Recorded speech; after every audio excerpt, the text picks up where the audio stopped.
Well, good morning, friends. Mark Holmes here with my buddy Cowboy Joe Boo, as well as Joe Bear in the house.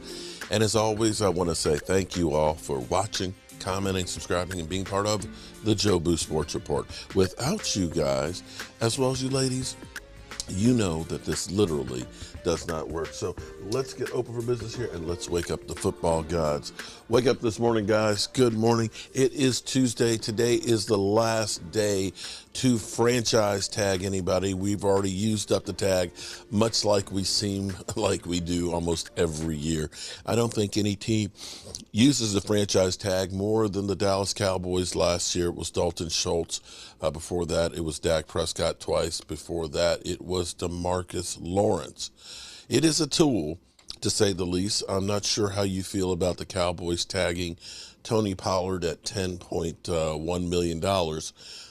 But I guess in some regards, doesn't mean he'll play on the franchise tag.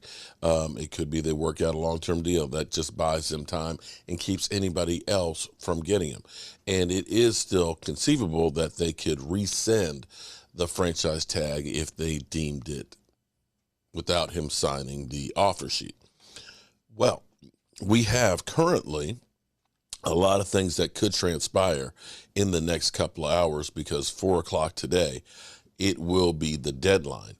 Daniel Jones's contract, they're still working on. It may be one of those things that goes down to the last hour, much like Dak Prescott's. And he's looking at, sorry, it's very early in the morning. Got to get up here and get down the road to the Red Brick House. So it is only 6 a.m. right now. We're looking at whether Daniel Jones's contract gets done before 4 o'clock, in which case they end up putting in for the franchise tag for Barkley, which would be the third running back having the tag. It has gotten to the point where nobody wants to pay running backs except for the Dallas Cowboys. Let's be clear here. Running backs, unfortunately, get the short end of the stick when it comes to actually getting paid. But we'll see what happens with that. Interesting news that we still have a couple other quarterbacks in the great quarterback shuffle. The Ravens and Lamar Jackson seem to be a world apart. And it's looking like they will use a tag. The question will be the transitional tag or will it be the non-exclusive tag? The difference being $45 million versus $32 million. And somebody could offer two number ones and get Lamar Jackson. That definitely bears watching. Also, too, Aaron Rodgers, who there's rumors of Aaron Rodgers, that the Green Bay Packers are hoping that Aaron Rodgers wants to trade. They don't want to be the one to say, Aaron Rodgers, we want to trade you. They end up wanting Aaron Rodgers to come back to them and basically say, I'm going to retire or I'm going to move on. I'm going to do something different. But one way or the other, Green Bay doesn't sound like they want him back. Per sources by Trey Wingo about midnight last night, Aaron Rodgers and the Jets had a conversation yesterday. While nothing is intimate, Rodgers is open to the idea of going to New York. Wow. That would be huge. Now, for us Cowboys, we still have a little over a week to get ourselves back under the salary cap. We know we're spending $4.8 million on Terrence Steele. That's added to our money. We know we're spending $10.1 million. That's added to our money.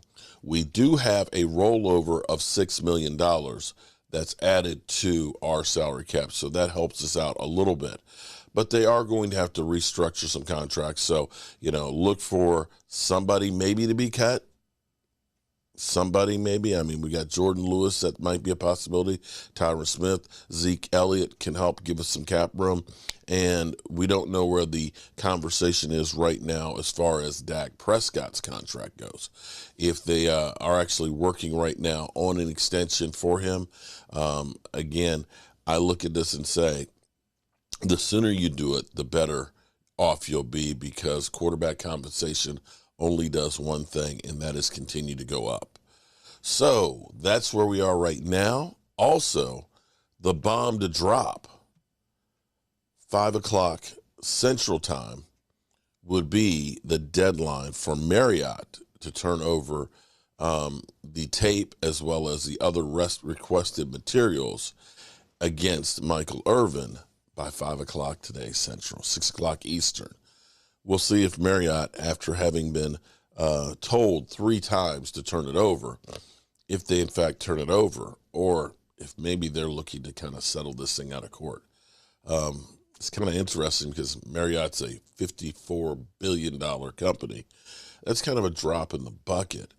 But also, too, being a partner of the NFL, where the NFL uses your hotels for every event as their headquarters and so on, I'm not sure that this is the best way to go for them, but I'll have more on that while I'm on the road.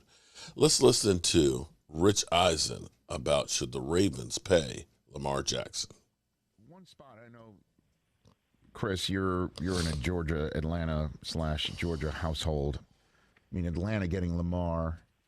I'm just trying to figure out who would flip the ones to Baltimore high up enough where Anthony Richardson would be a possible replacement for Baltimore to do that. I don't know. I mean, Arizona's not in that business. Indianapolis, would they take Lamar in Indy? I don't know. I mean, in theory, anyone would take an MVP. But the MVP comes with a cost, and thanks for the call. That's the Lamar conundrum.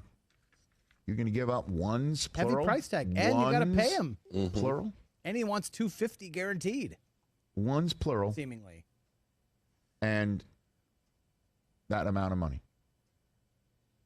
And the guy hasn't finished the last 2 seasons. Be that as it may. Not his fault, not this, not that. And he hasn't finished the season. It's just the facts of the matter. That doesn't really give much leverage, one would think.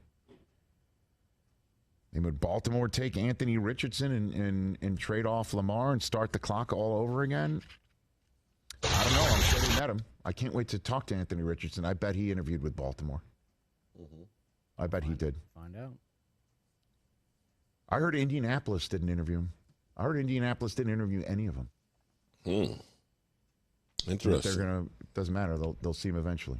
They'll wait when they have visits. Or you just throw people off the trail. Everyone thinks you're so desperate. I mean, we know how desperate they are. Am I trafficking in what I'm hearing or what? I'm throwing a lot into the microphone here, but I'm just telling you what you hear and what you don't hear. Yeah. I mean, Lamar, that is a hefty amount. And that's why I would, if I was Baltimore, I forgot who said it. Was it RG3 who I tweeted out? It might have not been him. I don't know. I see so much these days it just keeps on passing in front of me. But just by non-exclusive tagging Lamar, you allow him to go test the market, which means you're willing to lose him, which means when you do that, you're indicating to him he's not as important to you. Mm-hmm. And to me, you know, I would flip it as the opposite. It's just like, we love you so much. Don't take our word for it. You go out there and you test. And you test it, and if you get something that you want, you let us know. And then we'll deal with it then. But if you land the contract that we're not giving you, mm-hmm. then we're interested in hearing that too. Because we believe we are offering the market value. You go test it. You go find it out.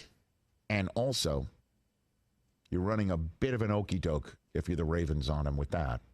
Because if he signs with somebody through the non-exclusive franchise tag, you then get 2 firsts. Yep. Now, you might be also undercutting the value you can get for him if you trade him otherwise. You might be getting more than your 2 ones, and you're just getting these 2 ones. If I'm Baltimore, don't be greedy. Take the 2 ones if he wants to leave, and you don't think you can sign him, and you think in any way, shape, or form that what happened at the end of last year could be born out of anything to do with the contract and not sheer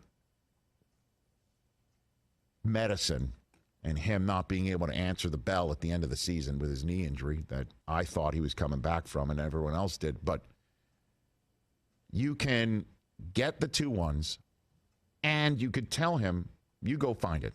Mm-hmm.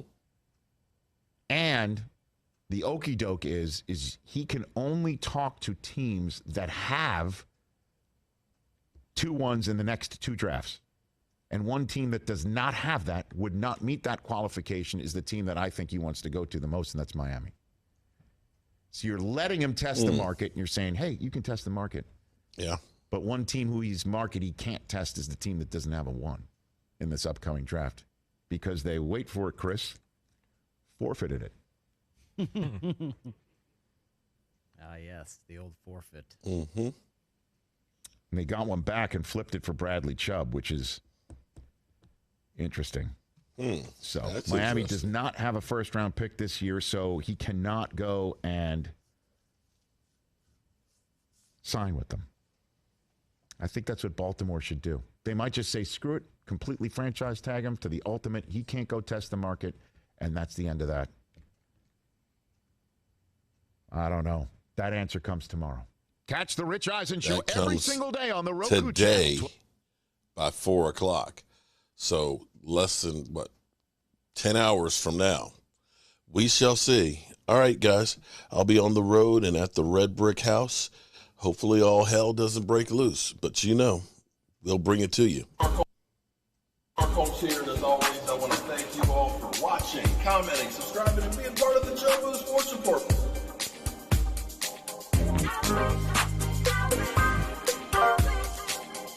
You did one hell of a job, and the only thing else I got to say is, how about this, Cowboys?